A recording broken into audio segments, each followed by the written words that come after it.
Now then, Marley, wait till you hear this, son. Just a quick one. Sometime overnight, a tweet appeared on Ed Miliband's Twitter feed that, don't know the exact wording of it, but the sentiment was, when Tony Blair steps into an argument or political discussion, people should take note because of, his implied gravitas.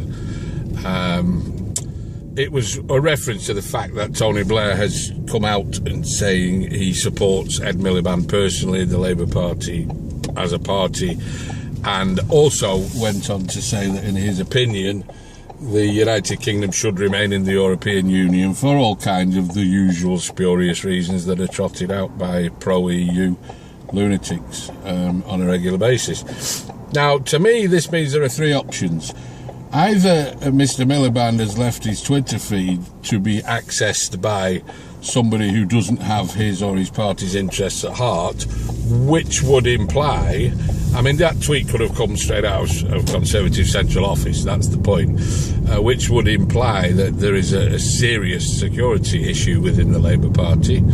It could also mean that whichever unpaid intern is, or possibly paid intern on a 0 hours contract, that's just statistically as likely, whichever one of those is running Ed's Twitter account is not being managed from further up the party food chain, for want of a better expression.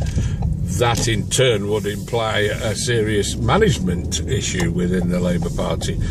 And of course there's a third possibility, which is a split possibility really, which is that Ed either tweeted it himself or is aware that it was tweeted on behalf of him and therefore on behalf by definition of the Labour Party. If that's the case, hallelujah, because that effectively flags Ed Miliband personally up as being even more unelectable than most sane people already thought he was. For anybody to be so far out of touch with public opinion on the ground regarding Tony Blair specifically, this is a hated man. This is, well, you could call him a Marmite politician, except that nobody loves him.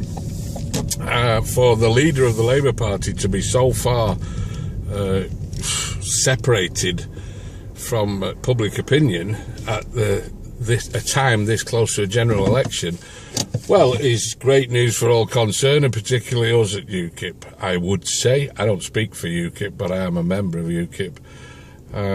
Things are looking good. Keep flying the flag, vote UKIP, it makes sense.